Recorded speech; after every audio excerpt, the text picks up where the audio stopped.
오늘 우리가 읽은 18장에 오게 되면 또 하나의 비유를 예수님께서 베푸시는데 역시 이것도 천국에 관한 비유입니다. 천국에 관한 비유. 그래서 우리가 읽은 23절 말씀에 보니까 그러므로 천국은 그 종들과 결산하려 하던 어떤 임금과 같다 이렇게 말씀하셔요. 천국을 임금에 비유했습니다. 이 말은 임금이 하는 그의 행동이 어떠한가 하는 것이 곧 천국의 모습을 보여준다라는 것을 알려주는 겁니다. 그래서 이제 오늘 우리가 읽은 이 비유의 내용은 1만 달란트 빚진 자에 대한 비유입니다. 이것도 역시 천국의 비유 가운데 속하는 그런 비유의 내용이죠. 자, 마태복음 18장의 내용은 우리가 쭉 읽다 보면 이 복음서 가운데서 교회라고 하는 말을 두 번째로 사용하는 그런 말이 포함된 장입니다. 우리가 잘 아시는 대로 마태복음 16장 16절 가서 보면 가이사랴 빌립보 지방에 예수님께서 계실 때 사람들이 나를 누구라 이렇게 묻는 질문, 그리고는 너희들은 나를 누구라고 하느냐라는 이 질문에 대해서 베드로가 대답하죠. 주는 그리스도시요 살아계신 하나님의 아들이십니다. 그랬더니 예수님께서 바요나 시몬아 내가 복이 있다. 이를 내게 알게 한 이가 하늘에 계신 내 아버지시다. 18절 너는 베드로라 내가 이 반석 위에 내 무엇을 세우리니? 교회를 세우리니 음부의 권세가 이기지 못하리라. 내가 천국 열쇠를 너에게 줄 것이다. 이렇게 말씀하셔요. 그러면서 18절에 처음 교회라고 하는 말을 사용하십니다. 우리 오늘날 교회란 말을 많이 쓰니까 늘 이 말이 익숙하지만은 예수님께서 이 땅에 공생에 계실 때 교회라고 하는 말을 사용하신 때가 이때 사용하세요. 되게 천국이 어떠하다, 천국이 어떠하다 이렇게 말씀하셨던 주님이 이 베드로의 신앙 고백을 들으시면서 내가 너의 이 신앙 고백 위에 내 교회를 세우겠다. 그러면서 이 교회라고 말이 등장하죠. 이게 처음 소개되는 겁니다. 그리고 이제 18장에 와서 또 교회라고 하는 말을 또 예수님께서 사용하십니다. 그래서 이 교회라고 하는 말을 사용하면서 이 교회를 이루고 있는 이 성도들이 어떻게 서로 어떠한 질서를 가지고 서로 질서를 이루어야 될 것인가에 대해서 이제 말씀을 주시게 됩니다. 자, 여기 18장 17절에 한번 가서 보시면 뭐라고 말합니까? 자, 18장 17절 만일 그들의 말도 듣지 않거든 어디에 말하라?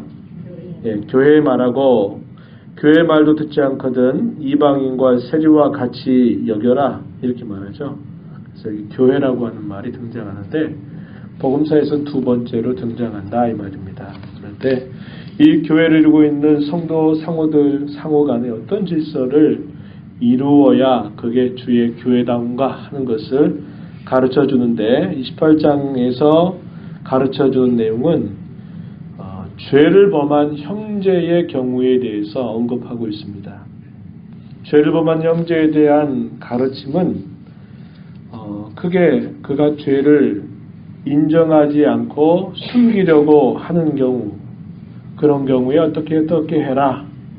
또 하나의 경우는 그가 자기의 죄를 인정할 경우에 어떻게 하도록 해라 이렇게 가르치는 겁니다. 두 가지 경우겠죠. 그죠? 죄 짓고도 나 죄 안 지었다 하면서 꽁꽁 숨기는 그런 경우가 있겠고 나 잘못했다, 죄 지었다는 것을 인정하는 경우가 있다 이 말이죠. 그래서 그러한 부분들을 잘 이렇게 숨기려고 하는 경우에 있어서는 절차가 어떠한가 하는 말씀을 이 15절부터 쭉 소개합니다. 15절부터 20절까지 그런 내용들을 소개해줘요. 그래서 그런 죄에 관해서 아주 공적으로 또 적절한 질서를 통해서 그 죄를 엄밀하게 잘 다룰 것을 이야기해 줍니다. 그래서 오늘날 소위 말하는 치리를 어떻게 해야 되느냐 해서 이렇게 성찬을 받지 않게 한다든지 아니면 어떤 근신하는 시간을 갖게 한다든지 이것이 잘 안 될 경우에는 아주 심하게 가장 심하게 다루는 경우가 소위 출교하는 겁니다. 출교하는 걸 통해서 영적으로 가장 큰 벌을 그에게 내리는 이런 형식과 절차들이 있어요. 여기 우리가 읽은 18장 17절에서 교회의 말도 듣지 않거든 이방인과 세리와 같이 여기라 이 말은 소위 출교를 이제 가장 큰 형벌로 내리는 겁니다. 근데 이제 오늘 같은 세대는 어떻게 생각합니까? 출교한다 그러면 이 교회만 교회냐? 다른 교회 가면 되지? 이렇게 한단 말이죠. 이건 하나님의 권위를 아주 업신여기는 아주 악한 태도인데 이러한 태도들이 오늘날 아주 보편적이에요. 이 교회에서 문제 생겨가지고 자기가 어떤 어려움 생기면 뭐 여기만 교회 다른 교회 가면 되지. 그럼 그 교회에서는 묻지도 않고 아이고 잘 오셨습니다. 또 반가이 맞아준다 이 말이죠. 어떻게 된 겁니까? 이 교회만 다른 교회고 저기는 또 다른 교회입니까? 여기서 영적으로 어떤 문제를 안고 있으면 그 교회에서 당연히 어떻게 받아들여야 됩니까? 그 문제를 그대로 받는 게 교회다움인데 오늘날 일반 신자들의 생각도 그냥 뭐 여기서 안 되면 나가라고 하면 나가지 뭐 여기만 교회냐? 좋은 교회 많은데? 이렇게 생각한다 이 말이에요. 이게 뭐예요? 하나님 교회 가운데 주신 영적인 권위와 질서를 아주 업신여기는 아주 사악한 태도입니다. 그래서 오는 교회에서도 사실상은 여기 왔을 때 어떤 그 전에 있었던 교회 어떤 문제가 없었는지 어떤 사정 때문에 여의치 못해서 온 것인지 아니면 거기서 그야말로 교회를 향해서 어떤 큰 죄를 짓고 왔다든지를 잘 판가름해서 그 절차를 그대로 받아주고 확인해야 된다 이 말이에요. 근데 이제 그런 부분들이 굉장히 무시돼 버린 거죠. 왜 아무런 어떤 이런 강제적인 어떤 그 벌을 부과하지 않기 때문에 사람들이 이것을 두고 아주 가볍게 여기는 태도를 취하는 거예요. 그러나 하나님 절대로 그렇게 하시지 않아요. 이 교회에서 영적인 치리 대상이 됐으면 다른 교회가 똑같은 그것입니다. 성도들이 교회 가운데서 예를 들어 이렇게 있다가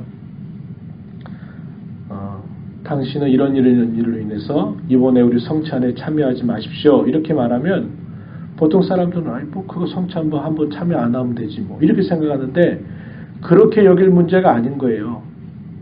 그건 영적으로 하나님께서 그 권위를 따라 자기에게 영적으로 벌을 내리시는 거거든요. 그 벌을 가볍게 여기면 어떻게 되겠습니까? 더 큰 벌을 피할 수가 없는 거죠. 그런 거거든요. 그래서 오늘 이야기의 초점은 이것이 아니기 때문에 더 이상 얘기할 수는 없지만은 그러나 이런 문제에서 교회의 영적인 치리를 어떤 힘이 강제적으로 행사되지 않는다 그래서 그것을 아주 가벼이 여기는 태도는 하나님이 세우신 권위 자체를 아주 업신여기는 태도가 될 수 있다라는 것을 우리는 꼭 기억해야 된다 하는 거고 여기에서 매이면 다른 데서도 매이게 돼 있는 거예요. 이 땅에서 매이면 심지어 하늘에서도 매인다 그랬고 이 땅에서 풀리면 하늘에서도 풀린다 그랬어요. 그러니까 우리가 어떤 여러분들이 알고 있는 어떤 신자든지 우리 자신든지 어떤 문제가 있어가지고 이 문제에 그저 회피하려고 다른 데 이렇게 가면 되겠지. 절대로 안 됩니다. 될 수 없어요. 하나님 앞에서 그런 부분들을 제대로 풀지 않고 하지 않는 이상은 내가 장소로 옮기고 어디로 옮기고 한다 그래서 그 문제가 없어지는 게 아니라는 것을 우리가 분명히 알 필요가 있는 것이죠. 그러한 경우 그리고 자기가 지은 죄를 인정하는 경우에 대해서 어떻게 해야 될 것인가를 가르쳐 주고 있는데요. 오늘 우리가 읽는 이 1만 달란트 빚진 자의 비유는 이 두 번째 후자에 해당되는 경우죠. 자기의 죄를 용서해달라고 이렇게 말할 때 과연 어떻게 그것을 해야 되느냐 하는 문제를 이야기하는 겁니다. 그래서 오늘 우리가 있는 이 비유의 가장 핵심적인 한 단어, 그것은 용서라고 하는 거예요. 용서. 좀 더 이것을 구체적으로 말씀을 드리면 하나님의 용서 그리고 성도 상호 간의 용서의 관계가 어떠한가에 대해서 교훈해 주는 내용입니다. 우리가 비유를 볼 때는 그 비유를 예수님이 왜 비유를 하시는가 하는 이유라든지 동기나 배경이 항상 있어요. 그게 그 비유를 이해하는 가장 중요한 그 핵심입니다. 왜 예수님이 그 비유를 말씀하실까? 예수님이 왜 이런 말씀을 하실까 하는 그 시작이 어떤 게 있었느냐를 보는 거죠. 이걸 소위 동기라고 합니다. 그리고 비유의 내용이 등장하고 그 비유를 하고 나서는 예수님 꼭 그 비유를 통해서 가장 전달하시고자 하시는 핵심적인 결론을 딱 마지막에 이야기하세요. 역시 오늘 우리가 읽은 이 본문도 바로 그러한 구조를 띠고 있어요. 왜 예수님이 1만 달란트 빚진 자의 비유를 말씀하신지에 대한 동기가 소개되고 그 비유의 내용이 소개가 되고 그리고 그 비유가 끝나고 나서 결국 하시고자 하시는 그 말씀의 내용이 소개되는데 그 비유의 결론은 마지막 절 35절 보면 너희가 각각 마음으로부터 형제를 용서하지 아니하면 나의 하늘 아버지께서도 너희에게 이와 같이 하실 것이다. 비유의 핵심, 결론, 그것은 이 마지막 절입니다. 그러한 내용들을, 이런 내용들을 우리가 염두에 두면서 살펴볼 수 있게 되어야 되겠죠. 예수님이 이 죄에 관한 문제를 다룰 때 어떻게 해야 될까를 말씀하셔요. 특별히 교회를 이루는 성도들 상호 간에 그럴 때 이 교훈을 받고 있던 중에 베드로가 예수님을 향해서 묻습니다. 예수님, 형제가 만약 저에게 죄를 범하게 되면 그 죄를 몇 번 용서해 주면 될까요? 7번 용서해 주면 됩니까? 이렇게 묻는 겁니다. 그랬더니 예수님께서 말씀하시기를 7번을 70번까지라도 뭐해라? 용서해라 이렇게 답변을 해주시는 겁니다.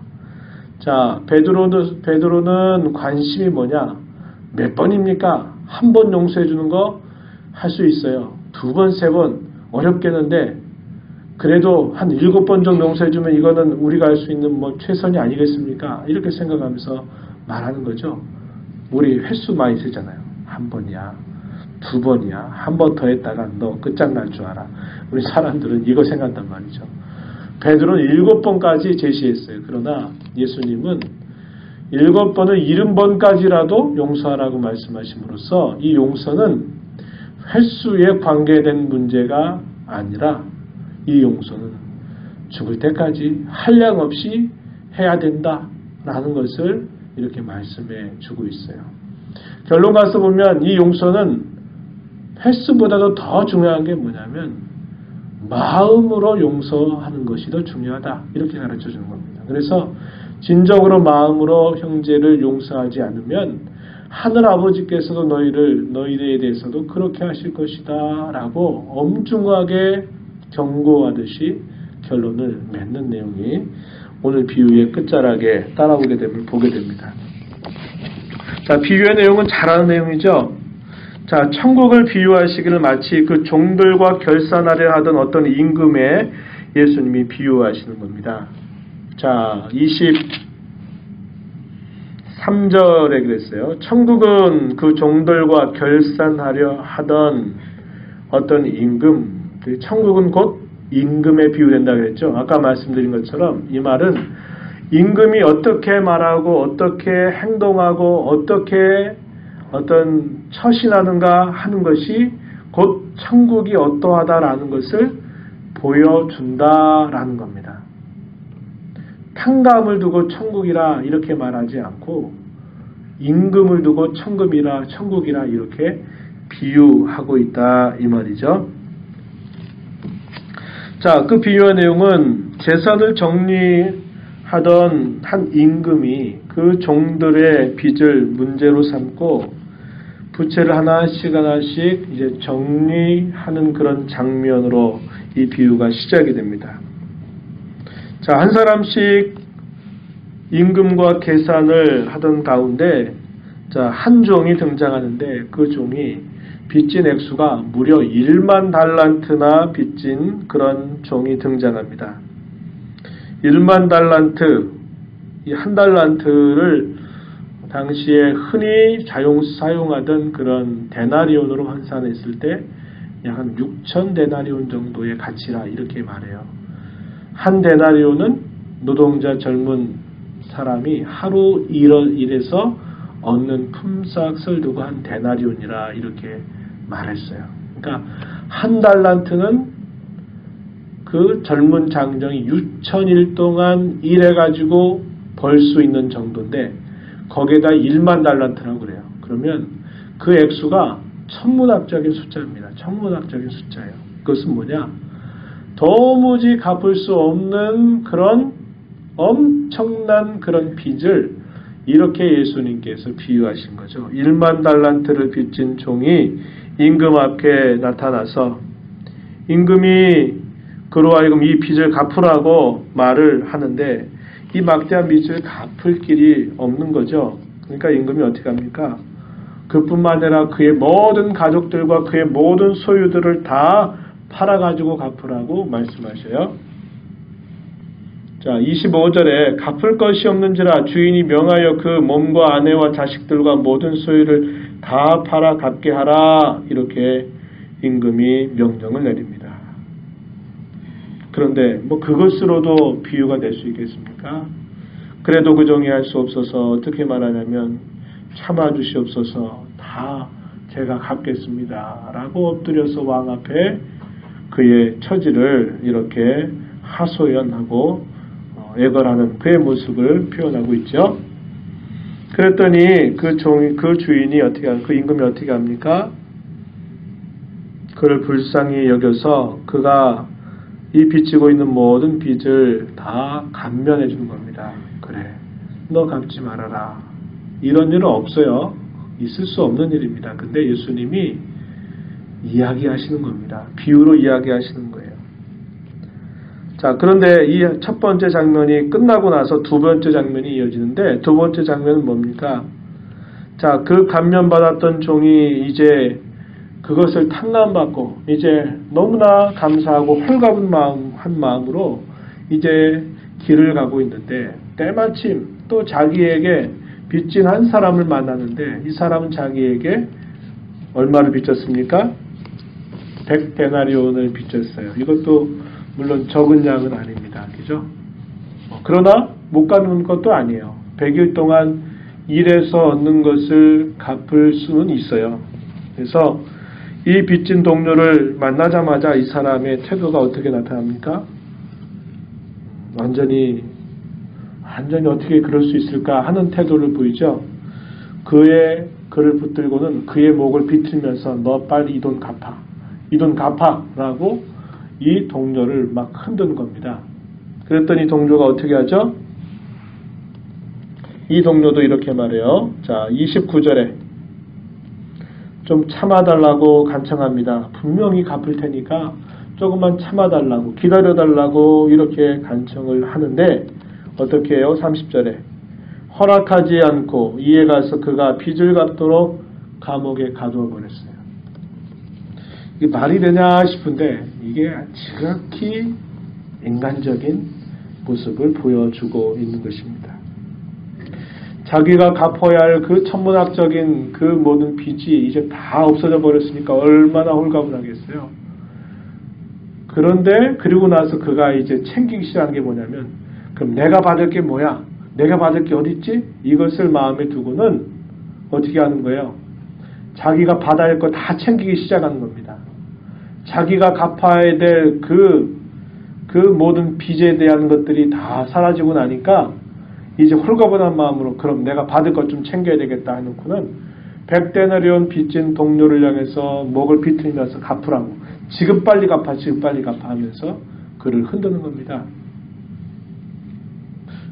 자, 그런데 세 번째 장면이 또 여기 있죠. 이 사실을 지켜본 다른 사람들이 이게 얼마나 안타깝습니까? 얼마나 이럴 수 있느냐 하는 이런 분개한 마음을 가지고 이 사실을 누구에게 얘기하냐면 그 단면해줬던 그 임금 혹은 그 주인에게 다시 이 사실을 알리게 됩니다. 그랬더니 어떻게 합니까? 분개하죠. 분개하고 나서 어떻게 합니까?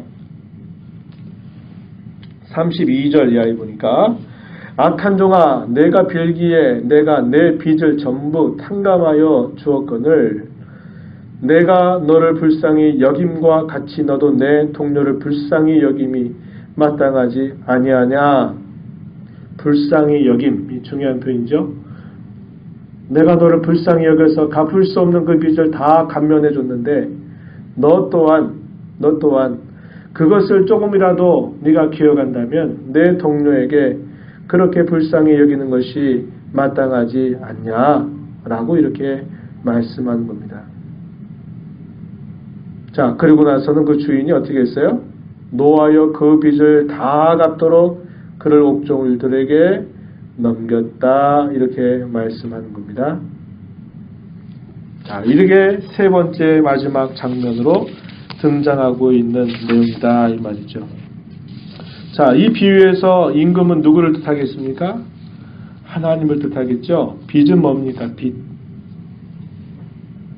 경제적인 어떤 그냥 돈일까요? 그게 아니라 죄를 이 빚으로 표현했어요. 예수님께서 가르쳐 주신 비유, 그 예수님의 기도 가운데, 주의 기도 가운데서도 빚이라고 표현했어요. 그죠? 빚. 그걸 죄라고 하는 걸 빚으로 표현하는 것은, 죄라고 하는 것은 반드시 갚아야만 되는 사실인 것을 표현하기 위해서 그 죄라고 하는 것을 빚에 표현하고 있는 말입니다. 여기서도 빚도 뭘까요? 네, 값을 지불해야 될 죄, 형벌을 받아야만 될 죄를 이 빚으로 비유한 것이죠. 그럼 빚을 진 종들은 누구를 뜻할까요? 이 땅에 사는 우리 모두 사람들을 표현하는 말이겠죠. 자, 이 첫 번째 장면이 어떤 거였습니까? 1만 달란트 빚진 종의 모습이죠. 사람이 하나님께 지고 있는 이 죄의 빚이라고 하는 것이 얼마나 커서 그것을 도무지 갚을 수 없는 지경에 있는 모습을 보여주는 겁니다. 그럼에도 불구하고 어떻게 하셨어요? 하나님께서 그 빚을 탕감해 주신 거죠. 자, 예수님이 이 땅에 오심으로 말미암아 시작된 그 천국은 하나님의 무한한 그런 사랑, 무한한 자비로부터 그 예수님이 이 땅에 탄생하셨고 한이 없는 그 은혜를 바로 이 예수 그리스도를 통해서 가져다 주셨습니다. 그래서 용서라고 하는 것은 천국이 가져다 준 가장 큰 선물에 해당되는 거예요. 천국이 임함으로써 가장 크게 주어진 그 선물이란 용서 혹은 탕감이라고 하는 것이었습니다. 그런데 사람은 자기가 용서받은 것을 다 잊어버리고서는 다른 동료들, 다른 사람을 향해서는 한치의 용서나 자비도 베풀지 않는 그런 태도를 보이고 있다 이 말입니다. 이것은 아주 지극히 인간적이고 이것은 인간의 부패한 본성에 딱 들어맞는 부분을 예수님이 이 비유를 통해서 말씀하고 있는 것입니다. 사실상 우리는 우리 자신에게 대단히 너그럽고 다른 사람에 대해서 대단히 아주 엄격한 태도를 취하게 되는 때가 많죠. 자기 자신에게는 관대하고 다른 사람에게는 한없이 엄정하게 대하려고 하는 그런 태도를 우리가 쉽게 보인다 이 말이에요. 그게 어떤 모습입니까? 바로 그거예요. 1만 달란트는 감면 받았는데 이제 감면 다 받았으니까 내가 갚을 거 없으니까 이제 내가 받아낼 거 다 받아낸다. 그러면서 100대는 되는 빚진 사람에게 먹을 비틀어 가지고 여유도 안 주고 갚을 여유도 안 주고 감옥에 넣어버리는 그런 모습처럼 우리는 다른 사람에게 이런 태도로 대하게 될 때가 참 많다라는 것을 이것을 통해서 보여주고 있다 이 말입니다. 그래서 이 비유가 우리에게 분명히 가르쳐주는 건 뭘까요? 하나님, 그 임금으로 비유되고 있는 그 하나님이 우리에게 말씀하시는 게 뭐냐? 우리로 하여금 하나님의 그 놀라운 은혜로 말미암아 우리가 용서받았다라는 사실을 보여주고, 또 한편으로는 무엇을 우리에게 요구하시느냐? 너도 용서해야 될 것을 요구하시는 분이심을 우리에게 보여주고 있다 이 말입니다. 자, 그분이 우리를 용서하실 때 그냥 쉽게 용서해 주신 걸까요? 아니잖아요. 그죠? 여기 본문의 비유로 등장하고 있는 임금이 얼마나 많은 돈을 가지고 있는지, 그 나라 전체가 그의 땅인 것인지 우리가 생각하면 그럴 수 있지 않겠나. 1만 달란트 천문학적인 숫자지만 그거 임금 정도면 그 정도 없겠나 이렇게 생각할 수 있을지 모르지만, 이 비유가 실제로 가리키고 있는 그 내용, 즉 하나님께서 용서받을 수 없는 우리의 죄의 모든 빚을 그분이 탕감해 주시고자 하실 때 그냥 하나님이시니까 그냥 편하게 하신다 이렇게 되지 않는다 이 말이죠. 그것을 탕감해 주고 감면해 주기 위해서는 그 빚을 스스로 짊어지시는 거죠. 짊어지셔야만 돼요. 어떻게 짊어지신 겁니까? 예수 그리스도를 통해서 짊어지게 하신 거죠. 예.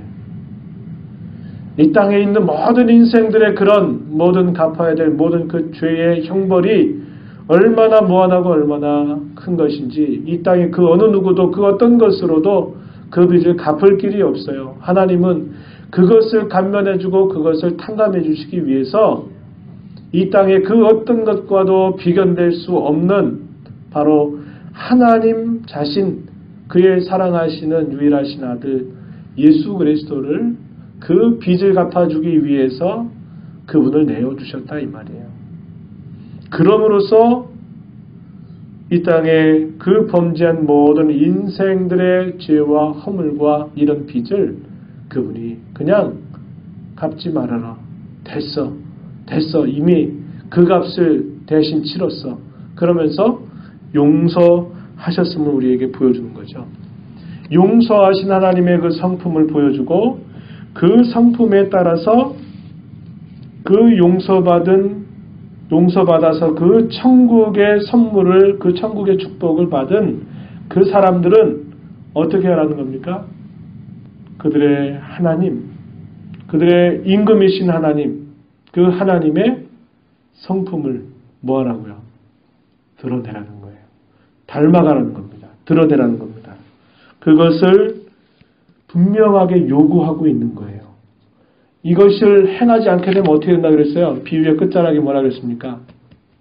나도 용서하지 않겠다라고 말씀하세요. 자, 비유의 내용 중에 끝에서도 뭐라 그랬어요? 34절에 보니까 주인이 노하여 그 빚을 다 갚도록 그를 옥졸들에게 넘겼다 그랬어요.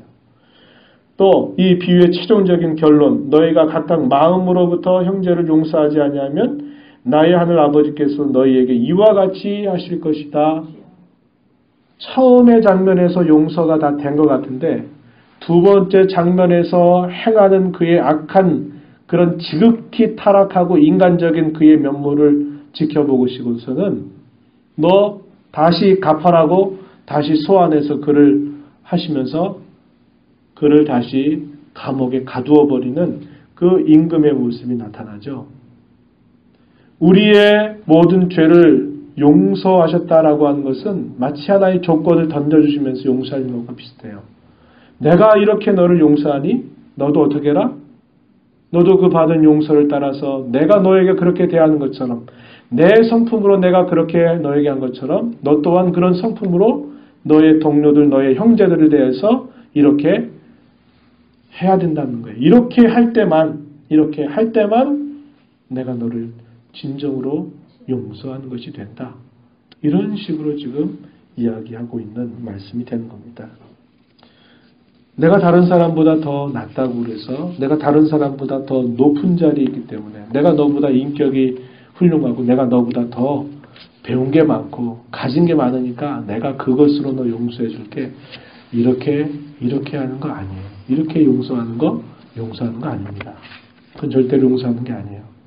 우리 용서의 근거는 저와 여러분이 갚을 수 없는 그 빚을 예수 그리스도 때문에 다 탕감받아서 우리가 그렇게 용서받았고 용서를 지금도 받고 있고 앞으로도 용서받게 될 그것을 기억하면서 그것의 근거에서 내가 다른 사람을 향해서 어떻게 하라는 거예요? 용서라는 거죠. 근데 그 용서는 아까 뭐라 그랬어요? 횟수의 문제가 아니라 무한한 그런 어떤 횟수에 상관없다는 것이고 더 근본적인 것은 뭐예요? 마음으로 형제를 용서하라는 거예요. 마음으로. 용서받음을 안 그 감사의 마음을 근거로 해서 그 마음을 가지고 다른 사람들 향해서 대할 것을 말하는 거예요. 이게 하나님이 우리에게 용서하시면서 우리에게 조건으로 걸고 계신 우리에게 요구하시는 바다 이 말이에요.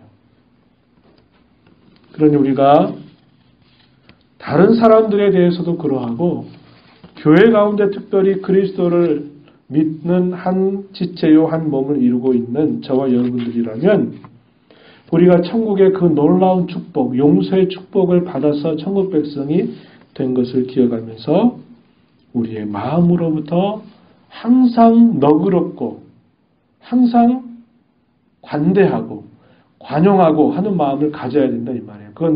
그런 근거는 거듭 말씀드리지만 내가 너보다 높은 지위에 있고 내가 너보다 인격이 좋으니까 내가 너한테 용서해 주는 거야. 알지? 이거 알아줘. 이게 아니고 하나님께서 우리를 용서하신 그분의 성품을 근거 삼아서 우리가 형제와 자매를 향해서 언제나 너그럽고 여유로운 마음을 가져야 된다 이 말이에요. 이게 뭡니까? 천국의 축복을 받은 자들의 마땅한 모습임을 가르쳐 주고 있다 이 말입니다. 여러분들이 용서하지 못하는 사람이 있습니까? 내가 그 사람만큼은 내가 정말 나는 도무지 받아들일 수 없다고 생각하는 사람이 있습니까? 그럼 여러분들은 어쩌면 유보되고 있는지도 모르는 거예요. 유보되고 있는지도 모르는 거예요.